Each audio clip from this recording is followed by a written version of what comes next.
رسول اللہ صلی اللہ علیہ وسلم میدان عرفات سے واپس ہوئے۔ جب گھاٹی میں پہنچے تو آپ اتر گئے۔ آپ نے پہلے پیشاب کیا، پھر وضو کیا اور خوب اچھی طرح نہیں کیا۔ تب میں نے کہا یا رسول اللہ، نماز کا وقت آ گیا۔ آپ صلی اللہ علیہ وسلم نے فرمایا نماز آگے ہے، یعنی مزدلفہ چل کر پڑھیں گے۔ جب مزدلفہ میں پہنچے تو آپ نے خوب اچھی طرح وضو کیا، پھر جماعت کھڑی کی گئی۔ آپ صلی اللہ علیہ وسلم نے مغرب کی نماز پڑھی، پھر ہر شخص نے اپنے اونٹ کو اپنی جگہ بٹھایا، پھر عشاء کی جماعت کھڑی کی گئی اور آپ نے نماز پڑھی، اور ان دونوں نمازوں کے درمیان کوئی نماز نہیں پڑھی۔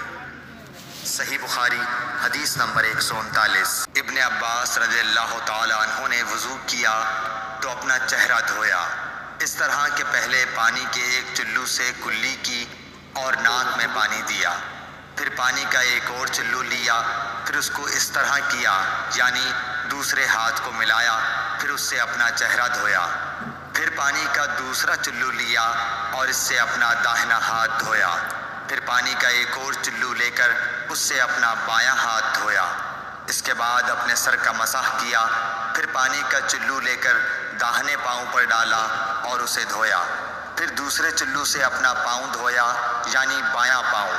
اس کے بعد کہا کہ میں نے رسول اللہ صلی اللہ علیہ وسلم کو اسی طرح وضو کرتے ہوئے دیکھا ہے۔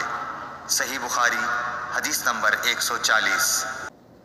نبی اکرم صلی اللہ علیہ وآلہ وسلم نے فرمایا جب تم میں سے کوئی اپنی بیوی سے جماع کرے تو کہے اللہ کے نام کے ساتھ شروع کرتا ہوں، اے اللہ ہمیں شیطان سے بچا اور شیطان کو اس چیز سے دور رکھ جو تو اس جماع کے نتیجے میں ہمیں عطا فرمائے۔